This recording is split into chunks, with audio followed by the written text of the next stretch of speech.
Hey, David. Good Early morning, for me, buddy. bro. Yeah, I know, man. You're right. It's what, 9 o'clock there? Ugh, Sorry, too drag you early. out.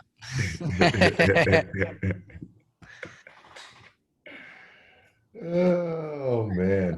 Recording. You can go ahead, Zach. Awesome. All right. So thank you for joining us, everyone. We have my personal friend, Jeff Hubbard here. He actually owns Chill Hill Bean Company. He's specializes in breeding and genetics.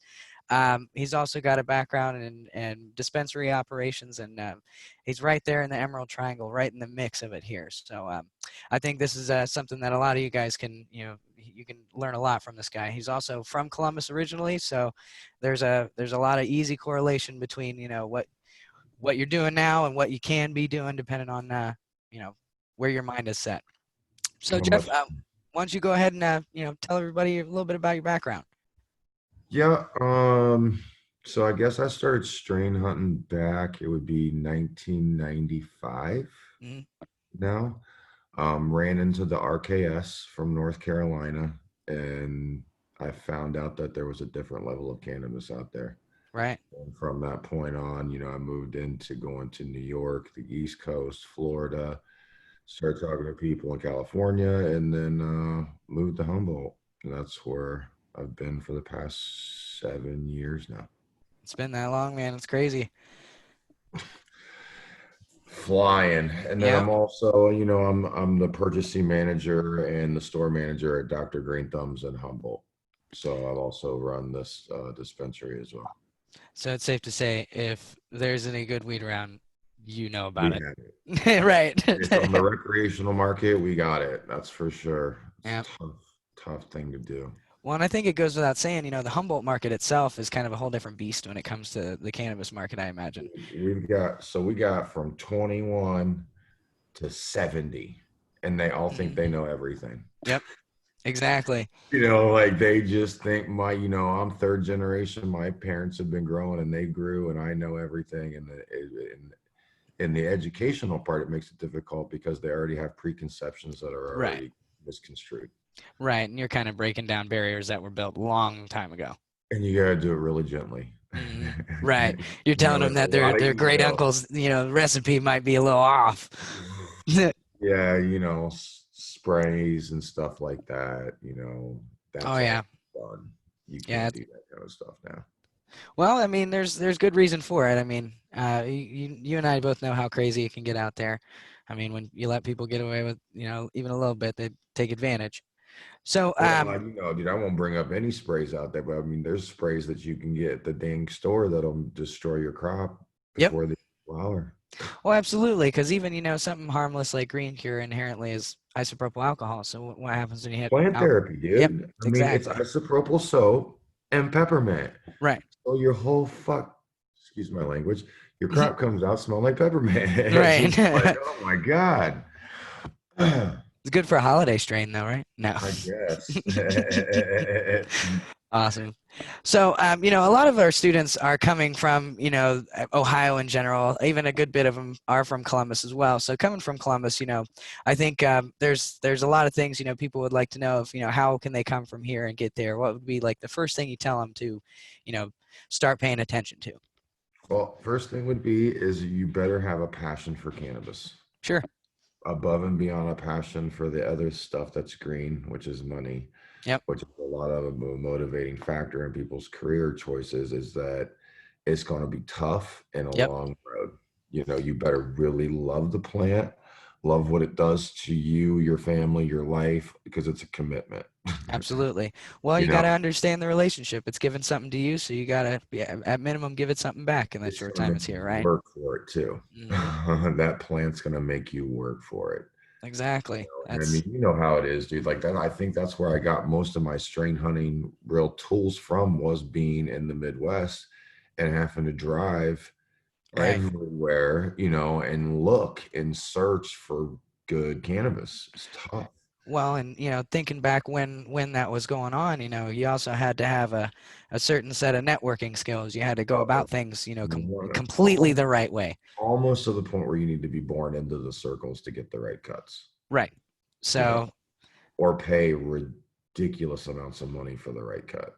Right. And, that's something that's a different issue altogether is, the legitimacy of some of the names and genetics that you're Verifications. I supposedly given. mean, we're in the middle of the biggest, name swap, whitewash in cannabis history. Everybody's hiding their strain names because now people have patents and they have DNA trackers and they have all these things to where you can get sued if you have the wrong cut, and you might not even know it because they called it Skittle, whatever the hell, and that it's actually OG something or other, and then you thought you got the, and all this is coming down to laboratory DNA testing.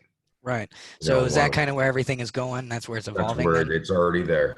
One Gotcha. of my friends has been working on his patent for 3 years, and they needed a DNA sequence. It cost them about 10 grand to get the sequence. So that's why Whoa. people aren't doing it, because it's so expensive. I think the whole process cost them about right under $30,000. That's insane. I don't want to interrupt, but have a question. Sorry, I'll turn on my video. I have a question about that. Do you know much about the phylos? Oh, well, I was right in the middle of it. It Yeah. was a complete war zone. Yeah, it was not good. I also Not good. I registered my cultivar with phylos as well. Oh, Yeah, Yep. but the DNA structure is there. It is certified, and so I just make sure you watch your sequences and that they didn't take the culture, because that's what they got known for. It was like, Right. okay, thank you for your sample, but we're going to take a tissue culture and isolate, and then maybe we'll call it something different. I mean, oh man. Yeah, if it was good, you Hit got the to hold bone, on hit to the it. sore bone. I tell you Right. what, dude, you hit the bone with Phylos, man. Like, because we all believed in it. We believed in the Phylos universe, and we're all going to work together on hunting strains and stabilizing what's what. And then they just total jack move. Well, so I feel like maybe a lot of our students don't know the background of Phylos here. So would you care to kind of give them a rundown of? So the basics is, because I'm not even going to promote what they do, Sure. because now we've seen what's happened. Right. It's not In what the they beginning, promised. what they had told people is that, if you can enter your strain into our library, we'll put it in your universe, our universe, Yeah, which they was call them like galaxies. the galaxy bubble universe, and then tell you how related you are or similarly close to in genetic lineage that your strain is to other ones, so you could kind of calculate what you had, and growers were going to work together, which we all kind of know that's hard to do on large numbers. Somebody eventually is going to get the idea. We're collecting all of this DNA sequence data and all of these samples, and in the contract you signed your rights away, Right. to ownership or patent work on that strain. So now they've got all of that data. There was a data set collection, basically. Like they got a bunch of growers to believe in the software and in the galaxy, and in the end, they collected all that data and decided they're going to create new super strains, from all this collected material that they got from thousands and thousands of growers that believed in it. and let's not forget that they had Robert Clark on Of course, dude, they got us. Like, I mean, I was hook, line. That's why I'm so bent about it, because I believed in it. So I told everybody about it. I was like, dude, we all need to get in the galaxy and we need to work together. And this is how we're going to win in the rec industry as we're moving into it. And it was just another corporate power move. Yeah. Well, he did step down. I do want to clarify. Yeah. Well, he had to if he wants to sell another book. I mean, I was ready to take I've got his whole library. I was ready to fucking torch it. Right. So I'm kind of bringing it back around into, kind of where you got your start. So what made you decide breeding? I of course, cultivation comes into that, but. Yeah, it really, with the breeding, came into the picture when I moved to Humboldt. Sure. I could see That makes sense. there was a large gap of people that didn't know how to collect genetics, Right. stabilize them, and then sustain the genetics over a long period of time in mom form. That even on the large acreage farms, they were having a very difficult time. Sure. There's a lot of finding variables. clean strains, stable strains, resistant strains, all of that stuff, so I just started poking around. Oh yeah. I started talking into other breeders, and I'm like, hey, I think there's a gap here in the future. Now, granted, I started my company 4 years ago. you know, and it's just still only me and 2 other guys in 3 breeders. You know, we're still super small, but we knew it was going to take us probably 4 to 5 years to hit the market stable. Mm-hmm. So we sold good, stable beans to the market. And a lot of people try to go for the profit in the first year, you know, with F1s and just Yeah. really just chuck pollen and pray. And we didn't want that. Like, we No. really wanted people, if they bought our seeds, that they were going to win. You know, and we've had a lot of novice seed growers just really crush it, because it's, if you hand somebody good genetics, That's the key. they're resistant. You know, even if you stress them a little bit, they're going to hold together.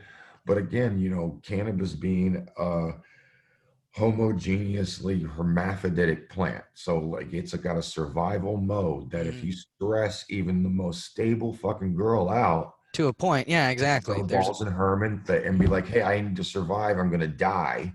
And that's the hermaphroditic expression. So you do your best to stabilize, Right. you know, and that's what we tried to do. But even in the worst, you know, sometimes if your room goes up to 110 degrees for 5 days, what can you do? Right, exactly. Well, and that's the plight of the breeder, right? Yeah, I mean, or you get a light leak, you know, like Oh, people even want to be worse. like, oh, I got hers. Well, it's like, yeah, you got a 20% light leak going on that you didn't know about. For the whole cycle. Yeah. Sorry, you know, that's so, you know, details, you know, Zach, it's all in details with cannabis. Absolutely. So, I mean, what kind of advice could you give our students looking to get into breeding specifically? Of course, you got to be into cultivation. I mean, obviously, that's the foundation. You know what, dude? In reality, I've found the best breeders are horrible growers. Ha. Okay. I've run into that time and time again, that Can you explain it? a lot of growers don't have the patience for breeding because they want Gotcha. that gratification in 60 days of pulling down a crop. So when you're breeding, it could be 3 or 4 crops down the line where you win, and that Right. could take you a year. So you really have to love breeding before you could even think about doing it professional. You know what I mean? Right, because you're right. Years. The breeders are in the background. I mean, you could be a great cultivator, but that doesn't. And You're right. nobody It's not ever the knows same even thing. know where the genetics came from. Yep. You know, you're gonna definitely, it's a background game, or unless you're in this, you know, the seed culture, which there's superstars there. Sure. But most people are, you know, in the just normal cannabis world, if you say capulator, they're like, what the fuck is that? Right. You're like, and then you say Mac 1, and they're like, oh yeah, Mac 1. I'm like, well, yeah, that's Same cap. thing. Right. You know what I mean? Like, so they know the strains, but they don't know you know, and the breeders are also, they don't really want the fame. Well, that's kind of something you kind of, I guess, have to know going into it as well, as, you know, you either got to go for, you know, the guts or the glory, right? Yeah, risk it for the biscuit, right? You know it, brother. You know it, brother. Yeah, Awesome. but I mean, dude, again, it comes back down to passion, because with breeding, you don't need that much space, you don't need that much power, you just need patience and, you know, some creative vision. Sure. I mean, You gotta understand what you're looking at. It's an art form. So if you want some purple from the do-si-do, but you want a little bit of gas from the OG, and you want the OG Sprinkle. dominate, you know, so okay, we want the mom over here to be dominant in the OG form, and then let's see who goes recessive to the do-si and just gives us all the gas with a little bit of purple. So I mean, like, there's some finesse, some sizzles, swish, all of it. So it's definitely an art form when you get into breeding. It's not, cultivation to me is more like, again, instant. It's not instant, but you're constantly getting feedback. Even if you fail, you're like, oh fuck you. I mean, you're getting some feedback. You might fail in your 3rd generation and your F3 and everything goes sideways. Right. That's just nature, and you can't do anything about it. And a lot of people will give up at that point. Yeah, I can see that. You know, or you get it in you to be like, fuck, I'm going to do this, you know, like, and then that's when you figure out if you're going to be a breeder or not. Like, right. It frustrates you to the point of passion, or it frustrates you to the point of just giving up. Kind of mad scientist vibes, even. Lost in your work, or you'll. It really is. You have to be somewhat of a looney bin, you Right. know, like you're going to spend a lot of time by yourself guessing and hoping and looking and searching, and nobody's going to understand anything that you're talking about. Can I ask a question real quick since we were talking about F1, F2, F3? Yeah. One thing I think would be great is just to explain to the students what you mean when you're saying F1, F2, F3 So in generation. your F1, so say you crack 20 seeds and they're regular seeds, right? So you grow those seeds and you find a male and you find a female, and then you pollinate that female. You're F1 at that point. So that's one chuck is what they call it, you know, one pollen chuck. So once that female is pops seeds, you gather those seeds, you grab those seeds, and then you pop those seeds. Now you're in your F2 process. After that female is seeded from the other male you select, now you're in F2 and F3. Those are your generations. So they're pollination generations, and you can get a better description from Mendel.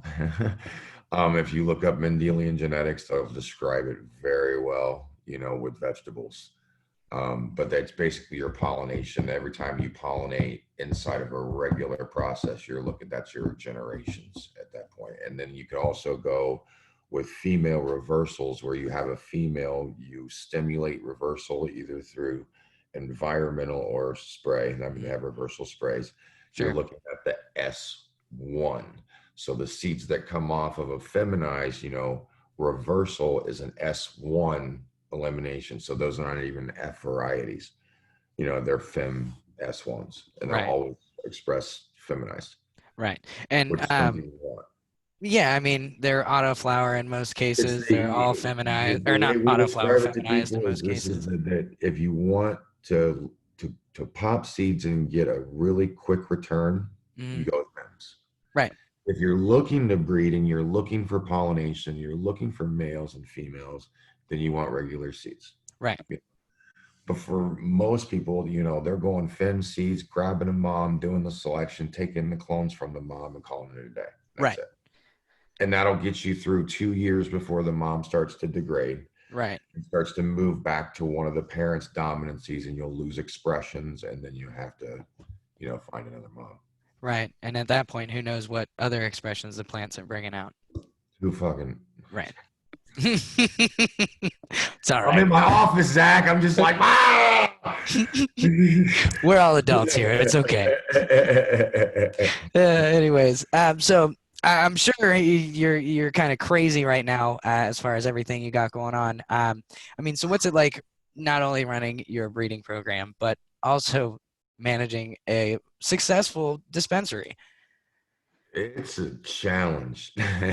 Without even thinking about it. All Yeah. the stereotypes, every stereotype out there about what people think about running a dispensary is complete fallacy. Okay. It does not exist. It is one of the hardest jobs I've ever had in my life, for sure. Okay. Jeff, what is the dispensary you have right now? Dr. Green Thumb Humboldt. Okay. So we're part of the Dr. Green Thumb chain with Be Real. Perfect. So we're his Humboldt location, and we're also sister tied into the Cookie brand. So I'm the purchasing. Just happened over the past week. Now I am at the actual purchasing manager and beta tester for the selections for all 10 stores. Right. So if it's coming in those stores, it passes your hands. It has to now. Now they're telling the product, the manufacturers, it has to come to our store. We do the select, like, okay, this is what we want. This is what we don't want. These are the price points that we want. These are the flavor trends that we want. This is what we'll go ahead and go with. And or a complete no. You know what I mean? So 85% denial, 90% denial. Wow. So, I mean, do you have to even differentiate what markets want what? Oh, yeah. Oh, yeah. So, You've got your low, mids, and highs, and all those people have different variations inside of there. And then you've got your sectors, you know. You got hash and your resin heads, and inside the resin heads, it's live rosin, it's live sauce, it's live resin, it's water hash. So that's just one category. Then you move into the edibles, which is liquids, you know, chewables, gummies, all of that stuff, pre-rolls. over to the vape section, which is still very popular for Yeah. convenience smell. And then all of our main cases, you got your low buds, your mid buds, and then our elite buds, which is the majority of the store. And all of that right now we have 450 brands in the store. Good Lord. Yeah. So We got 35 pages on Weed Maps of that's insane. descriptions. So my job most of the time is ordering and well, here, look. It's just, it's just boxes and boxes and boxes, and then metric intake. That's another big part of the job is using metric. Everybody in cannabis should know metric. Absolutely. They should take the classes. I thank God I did. That's how I ended up in this seat because nobody else knew what the hell they were doing. Which is kind of surprising because, coming from the background that most of us do, you'd think. Most people in Humboldt, bro, were just like, it's not going to happen. It's not going to happen. We're going to stay medical the entire time. This recreational thing is just going to blow over. Nobody's going to vote for it. And then we all just kind of were like, oh, well, here it is. Well, it's over. And like within 4 months, medical was gone. Wow. You can still get discounts and they let you have buy variations. So you can buy whatever you want if you have a medical license, but you're limited to the rec market to an ounce per person. So there's still benefits to go get your rec license, or your medical license, but most shops are not directed toward that market anymore. It's kind of crazy to see how that evolved. I mean, I guess it's sad, dude. It is sad because there should be some differentiation. Sad in one way where we're not working directly with cancer patients and people that are dying, right? Right. So those people still have to come into our store, but we have programs set up by the large corporations in cannabis where they're giving a lot of meds away for free. Okay. Push a lot of those cancer and hospice programs through the store. So if you come in and you say, hey, I'm in chemo, here's your RSO for free. We'll Nice. just take it upon us. Like, we'll just go ahead and give it to you. Comp it or whatever. Yeah, because the companies, these dude like Cresco, I mean, dude, they're 14 states. Right. They have 14 different states. They got like 5 locations in 14 states. Like, they're huge, mega. So they can give back, $500,000 in product to the community to try to promote the brand, of course. But we as shoppers, it's a win-win. We're giving free meds to patients. So whatever. Yeah. I'll work with that huge conglomerate to be able to give free meds to cancer patients all day long. Right. Absolutely. I mean, if anything, that's what I got into it for, was that reason. I've adopted and been like, okay, I have to get a job. Yeah, no kidding. So I didn't plan on being in an office at all when I entered this industry. I just wanted to, be in my own grows and provide medical cannabis to people. And that slowly shriveled up into, you better find a job and adapt into this new market. Absolutely. Well, because it's not going the other way. It's going totally standardized, going toward federal regulation. So if we don't learn about regulation on the state level now, you're not going to be ready for the windfall when the Fed hits it. Absolutely. They will. And that's why, I think I can also speak for Lisa when I say this, that's exactly why we're, working, for the school and with the school, so we can kind of start to provide that pathway. I think dude, I tell you the truth, I think it's amazing. I actually was talking to one of my friends about it, and he was like, there's a cannabis institute. In Ohio. Yeah. Because my buddies from Columbus, dude. They're like, what the fuck are you talking about? Excuse me. And they're just blown away. Like, even the guys out here in California were like, what are you talking about? There's a school for cannabis in Ohio. And I was like, that's really neat. Like, you got, because, the California people don't really understand that we have a deep history in the Midwest when it comes to dank genetics. Absolutely. You got we're inside for 9 months out of the year. You've got Virginia, West Virginia, Florida, like all of those places have heavy impact. The thing with California is they've taken those strains, and then when you move it into the California sun, then you start to get your yields and your perfection, and then you can grow legally. So if you're growing clandestine, you're never going to probably see your plants express the full potential. If you were not stressing about your cut time. Sure. Every day is like, all right, is it okay, let's get it down. Right. It's like, hey, I've got a guy running a wedding cake for 85 to 90 days. Hmm.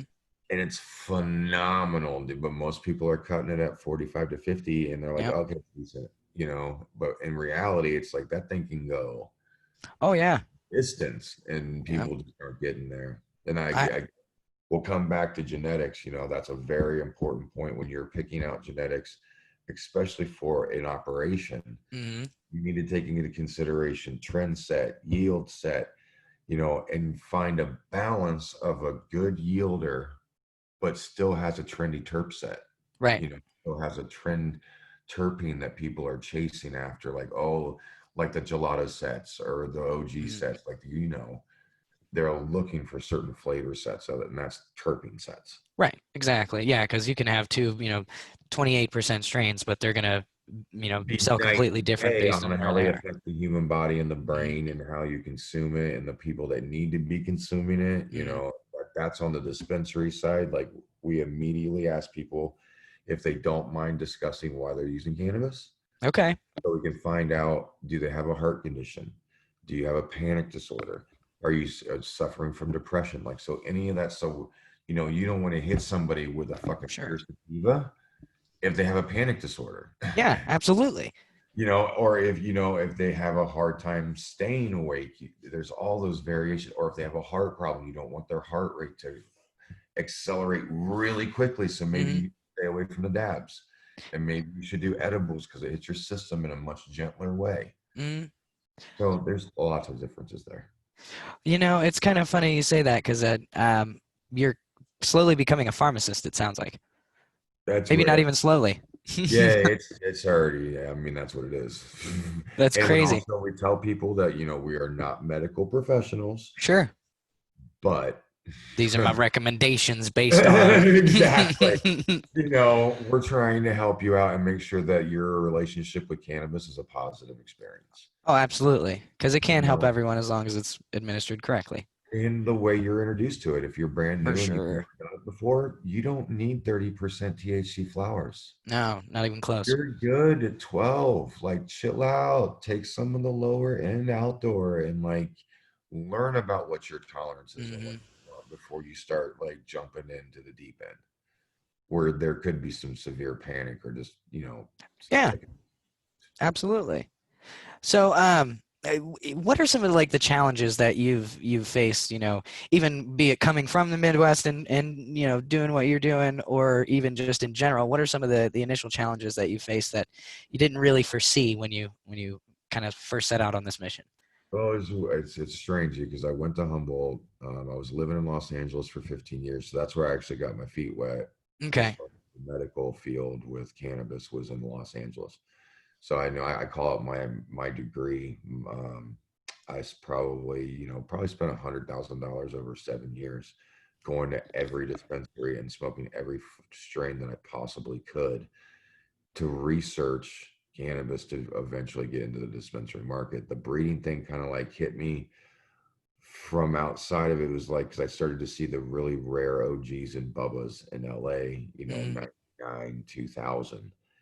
And I was like, hold on.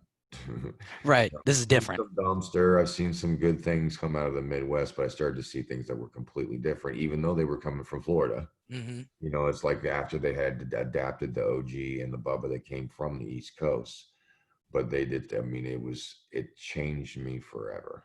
Oh, I You know, can only when imagine. the first Bubbas and OGs come online.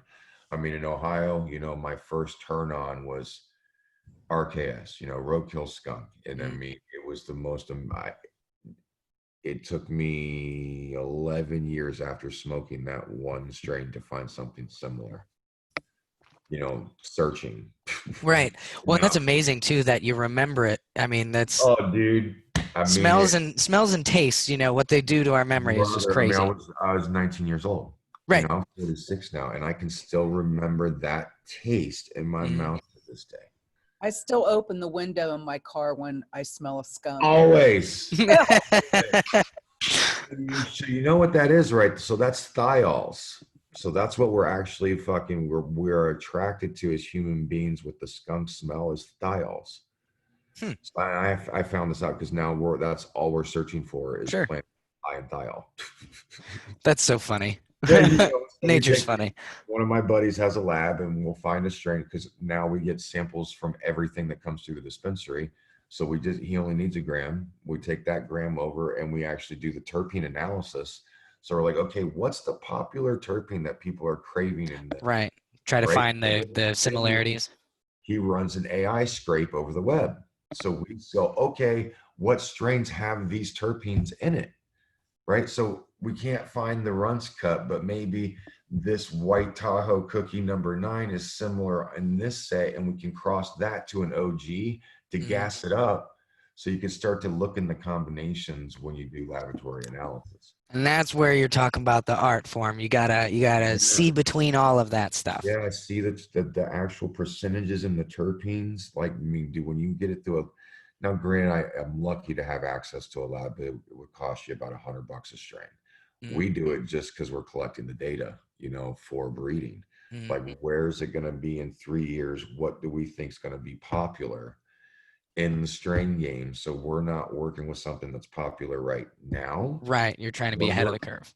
You have to be, because you're just following people that have already set the trend, and you're always going to be in their wake. You're always going to be in the trail end of that. Exactly. You set the trends. If you're gonna be the one making the wake, you gotta start whipping up those waves. Again, that's the planning and the foresight and breed. It's just that. Well, and recognizing, what people are into. You're right. And good God, with so many different markets and so many different preferences, it's kind of daunting. We're using AI because no human being could do it. Yeah, it makes me run a little hot thinking about it. Like, yeah, the software.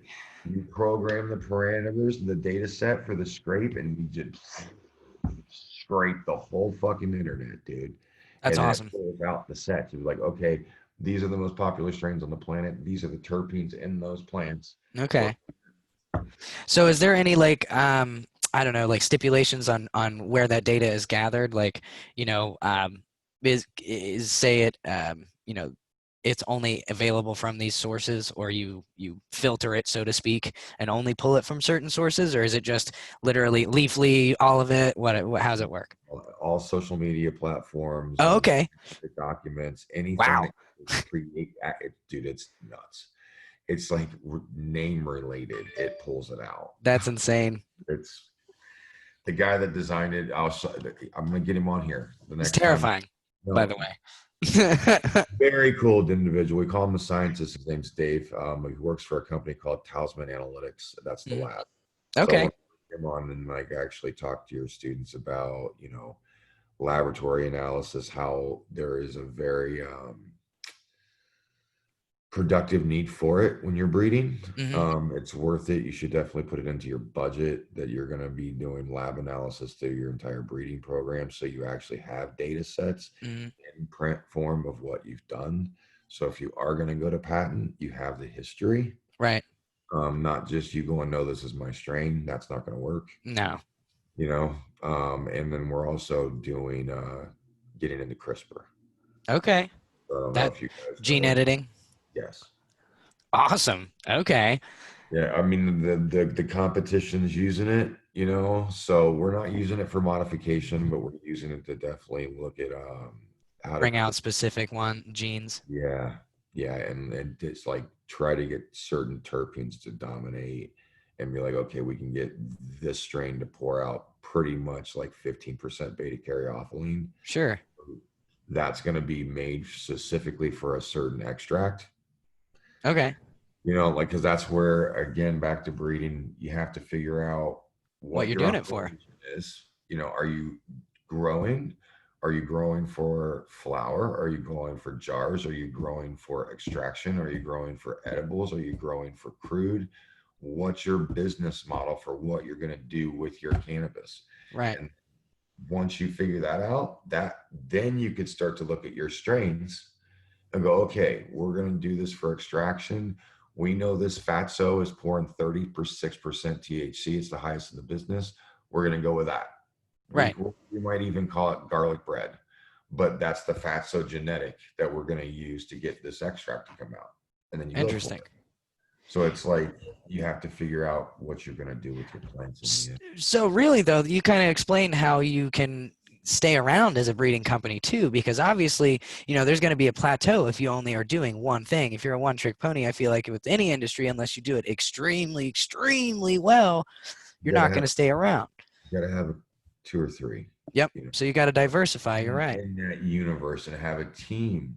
Mm-hmm. Like this guy's the grower, this guy's the extractor, this guy's management, this guy's marketing. Like it's just this woman's like you have to have a team in cannabis.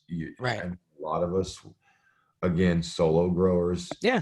Don't tell nobody. Don't work together. This is not a team effort. Right. Well, times have changed now. Commercial cannabis, that's the only way to survive. Absolutely. Is with trusted individuals that have the same goals.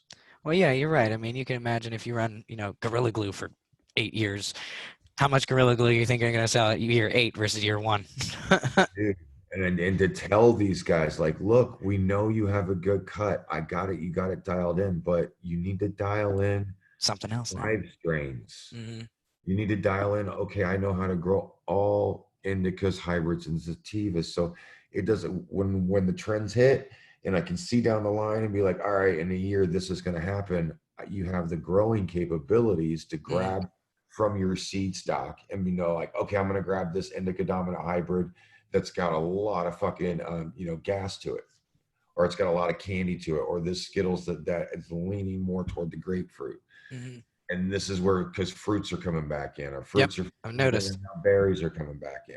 It just, people always want different strains. Oh, absolutely. It's human nature, wouldn't you think? Always. I mean, with cannabis, it's even worse, dude. Oh, imagine so. Once you become a connoisseur, I can't smoke more than a few bowls of one strain before I'm like looking through my catalog, like, what else can I smoke? Yep. I get so bored so quickly with I know what you mean. That if you have to smoke the same thing, you imagine weeks on end. Right. No, thank you. Because I remember those days where it was like, well, we can only get dumpster. Fuck. Right. What was the other one, dude? Oh, what was the other really good one from Ohio, man? Was it Death Star? Death Star. Yep. Death Star. So anybody out there that's listening, I know there's 3 people in here. Death Star is still the #1 kill strain in the country. Hands down. A lot of people like it. They call it SFEOG. I've seen it, dude. I was like, dude, that's Death Star. That's so funny because I hear that name all the time. I call it straight, just like, hey, that's SFEOG. I'm like, no, that's Death Star actually, but it does have a very similar look. But it's not. That's right. Not the same thing. So I've seen it. People import from the Midwest because Michigan is a really big hotspot for. Oh, weed. Absolutely. I buy most of my own personal seeds from Michigan. I don't buy them from California because the California. So have you guys got hit with tobacco mosaic vibroid? Yes. So it's not super big here yet, but it's happened. Hopefully it won't be, and you can systemically find it out through tissue culture. That's another big thing that you've got to really focus on is tissue culturing. It's huge. But tobacco mosaic vibroid is probably, I think the last estimate from the last microbiologist I talked to said that 90% of the clone stock in California is infected. That's insane. So guys are growing plants and they're growing, and because with vibroid, it'll still bloom. Sure. It'll still give you everything you want. It's just a quarter of what it could be, and it affects the terpene put out, right? Mm-hmm. So you can get a frosted plant that's got vibroid. It doesn't smell like anything. Crazy. It stops the terpene production. So it doesn't stop the THC production, but it stops the terpene production. So no smell. That's insane. Well, and as a breeder, that's a death sentence. Now, if you started collecting before the vibroid hit. Right. So we started collecting our clones about 5 years ago, and it wasn't even a thing. So I think it was in maybe 3% of the gardens at that point. We were really select with our picks. So all of our seeds, we've tested it coming out. There's no vibroid. Nice. It's guaranteed a non-systemically sick plant, and it can be transferred through seed. There's another vibroid in Oregon. Blatant. Yeah, hops latent vibroid. Is that in Ohio where it almost turns the stem to mush inside? Yep. It is, unfortunately. Yeah. Even And you just got in a my lot of shop, I've had people come in and I'm like, get away from me. think about all the breweries, Zach. There's a Oh, lot of yeah. breweries for sure. I mean, it could be in the air for the most part. So, but I know with Vibroid, the only thing that they found that can get rid of it is tissue culture. You can, Like starting over, basically, is what you're saying. yeah, letting the plant start completely over. Insane. Insane.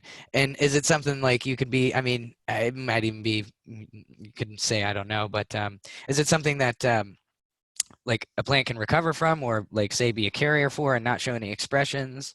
Gotcha. Okay. It can be asymptomatic. The parents can be asymptomatic. It's so funny when people Plant talk about COVID. dude, times 100,000, bro. Right. Like, kind of seeing these guys' faces. The guys that actually discovered it was going on, they were losing acreage, Oh, gosh. right? So they had so many going on. They were going around and they were checking acreage, and everything was fine. And then they would like found a half-acre plot, and the whole thing was just decimated. Wow. They took it into the lab and they started looking at what's going on, and it took them about 4 years to figure out what was going on. Oh, yeah. I mean, because you start with 4 the usual suspects and Yeah, well, this is what birthed tissue culture, was trying to find out what was systemically wrong with the California clone market. that's awesome. Maybe that'll influence it to be a little bit more affordable, on a smaller scale. Because, Dude, it actually is super affordable. all Super. right, I It's gotcha. the big issue would be sterility, Right, right? Because you have to have HEPA filtration on where you're doing it, but you right. put a fucking 4x4 tent, Oh, okay. put a HEPA in on it, and put a carbon out on it, and sterilize the inside with a glass hood, and you're pretty much good to go for $400. And Okay. you put a refrigerator in that bad boy. You got your petri dishes and your little teeny refrigerator, and That's now all you need. you're tissue culturing. You don't need a big whole lab, you just need a tent that's actually sterilized appropriately. Gotcha. Okay. And some disciplines to go along with that, I'm sure, too. Of course. That's nature of the business with cannabis. It's, Absolutely. clothing, you know, always have a set of grow clothes inside of your room. So you take your outside clothes off before you come into the room and put your new clothes on. I mean, even in the tulip houses in Holland, you Oh, have to yeah. wear white suits and booties and gloves and goggles and everything. They don't even want you breathing on the damn tulips. Oh, You know, they know what's going to happen if those tulips die. They've done that before. I tell you, Zach, they took us to a greenhouse, and each tulip valued retail for $20. Right. So it was like a 10-acre greenhouse set, and it was for a sultan in Dubai Oh, who my gosh. Go figure. grows genetically designed for himself. And then he was the only one that could own the rose on the planet. Insane. Insane. But it's same Well, thing. Dan Blanzarian. I mean, he paid Sherb 1.5 million to create him a strain. hey, man. Got to make sure you could feel the wind off of it swinging.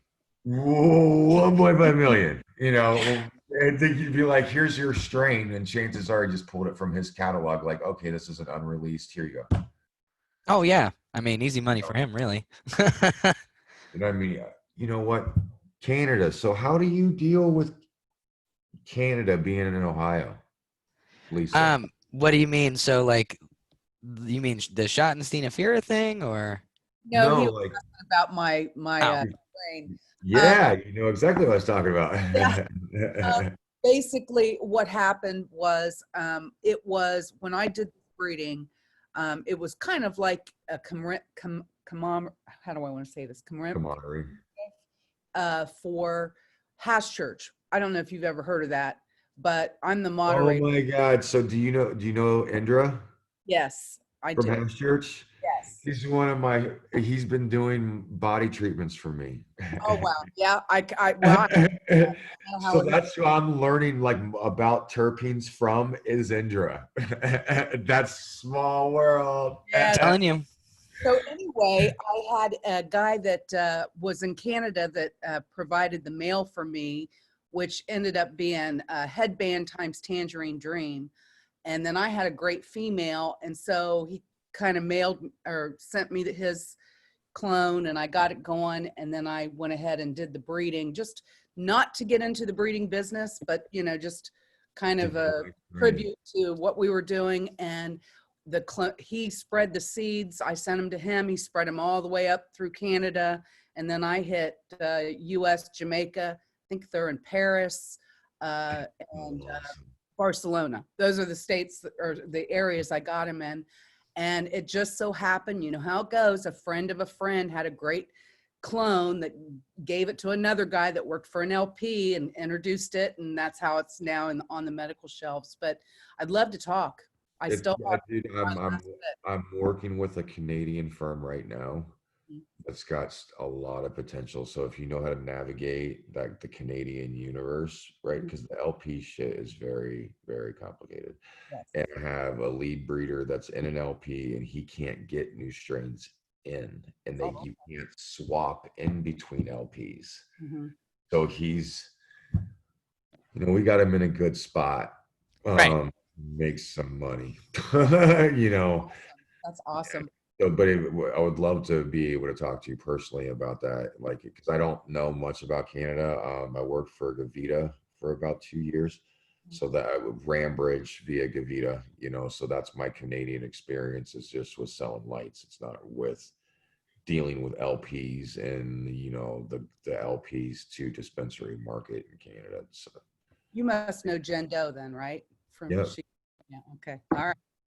So anyway, we'll talk soon, but I have a question regarding, and I don't want to interrupt because I know you probably have a couple more questions, but when it comes to breeding, I think a lot of people would just like to know the basics of how do you select your male? You knew I was going to ask that. The big thing would be is you look for vigor. You look for leaf shape, you look for leaf serration. There's a lot of ways that a male will express that it's powerful and dominant. You know, their weakness is you can see it in males and females as well. But with males, you're looking, to me, it's usually leaf vigor and serration. Like if the serrations are sharp, you know, they're not meshed together and duck leafing, like chances are it's somewhat stable in its that expression at that point, you know. But males are difficult for sure. You know, we're sourcing pollen now, so we know that there's guys that know how to do the male selections, and then we just buy the pollen from them. Amen. So it's, you know, it's getting know what you're good at, right? Yeah, you know, it's again, you know your lane and be able to work with a good team of people. That's how it works in cannabis. You know, that's one of the reasons I like this industry. It's still culture-based industry. But back in the day, and you'll probably agree with me when it comes to the old-fashioned breeder, they had to do the selection. They had to do, you know, they had to look for all of the variations that they wanted to contribute together to make, you know, a new cultivar. And then they had to go through all the generations to get years. So back then, what it took to make the base strains that you see today was about 15 years of work from individuals that, you know, did not start in having a chemical or horticultural background. You know, not at all. Yeah, it really took a lot, and I just want to say hats off to those gentlemen or to those people that actually contributed those basic strains that we now call our base strains, you know. And you know, the big thing to me is that they risk their lives. Yep. Totally different atmosphere from then and now. We're talking over the internet about cannabis openly, you know, in an open forum. 15, 20 years ago, you go to prison for 25 years possession. Did you ever think we was having this conversation when we first met? No. Like what? No. So that's where my respect is to, you know, the legends and the elders of the tribes, is that they really did risk their lives for this plant on a level that we can't even think of. I mean, me and you, Zach, we've had some of the nerve wrack because of the Midwest. I mean, you're still there. You know, I'm now comfortably under a California umbrella. Mhm. And, you know, we moved 2 billion out of the county last year. to That help. actually is kind of something I wanted to touch on too, because not a lot of our students have been exposed to, I guess, the differences in culture from California in general, but namely the Emerald Triangle. Could you It's kind of very, elaborate on it's, how different it yeah, is? it's very similar to the Midwest. I mean, the big thing is that it's a handshake and your word means something culture. Hmm. That it's still, you know, a trust game, and it takes years. Right, like Murder Years. Mountain's not fake, but you don't necessarily have to get it that sketchy. It's not anywhere near. You know, that was a group of individuals that told everybody that they murdered somebody, so it made good TV. You know, Right, in Los Angeles, somebody's murdered every 5 minutes. right, So it's all about contextual perspective, you know, right. like, okay, Same where are story you even. at? Okay, one person died. Well, that's interesting that you wanted to wrap up the whole county and call it Murder Mountain, but Right, it was one dude got killed on a bad deal. So, you know, that's not who we are. right, And of course, we didn't mind it because we're like, well, that just scared the shit out of everybody. So at least it might stop another wave of people coming for the next 2 to 3 years because they're right. scared to death to come to Humboldt. It's the hardest place that I've ever been in, but it's the most, what would you call it? Blessed place I've ever been. Yeah, I mean, You know, because like I've met even magical people. I have run into magical cannabis. There's shitheads wherever you go. yeah, oh, So it's absolutely. like if you focus on them, you know, that's cool. But it's a really, to be in a cannabis community, you know, Mhm. where all of your neighbors are growing, everybody you know is growing. It is pretty much your lifestyle is surrounded and gathered around this plant. That's the difference. And It's more it's beautiful, isn't it? keeping it to yourself in the Midwest. You never know who you're talking to. You can still Right. get a lot of fucking trouble. You know, it's just, I It feel is a bad. different beast, but yeah, that's funny. It's that's a tough place to be, you know, Yeah, and I respect the hell out of people that can actually work in those environments without their hair falling out. right. You still have yours. So I'm just like, oh, Hey, he still man, has I'm his good to go. hair. No gray boys even. Not yet. I don't even got a beard yet. Maybe that's where it all fell off. So, That's funny. dude, we got 7 minutes, man. I'm sorry. I don't want to cut you short, but I'm actually getting ready to open up this shop in That's 5 a minutes. okay. Well, we'll give you a couple minutes to get your whole wind up process going here. But kind of on a closing note, what advice would you give to, say, yourself going into it, with the knowledge that you have now, Crack seeds. as early as Literally. possible? Just Okay, stop thinking about it do it. and just do it. Okay, That's what growing's all about, is because you can plan yourself into years of nothing.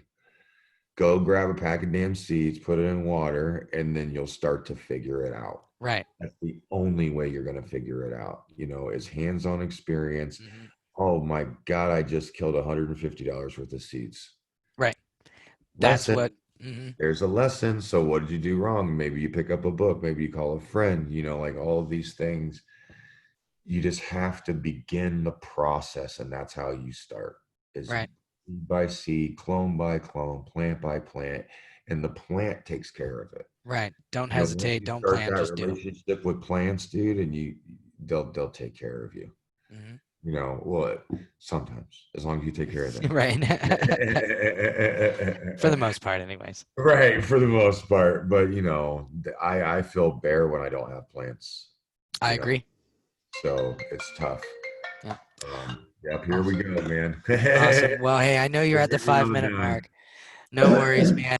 Well, I greatly appreciate your time with us today. Hopefully, we can get you on, another green hour, because I'm sure our students would definitely like to get a little bit of time to, Dude, to I would actually love talk it. to you I would love themselves. it. And Lisa, as I told Zach, dude, I would love to do this, you know, even if we do it on a bi-weekly basis or whatever. I don't mind doing this at all because I love talking about cannabis to people. Well, we appreciate you coming and your time, your valuable time. And yeah, we'll definitely continue our email process.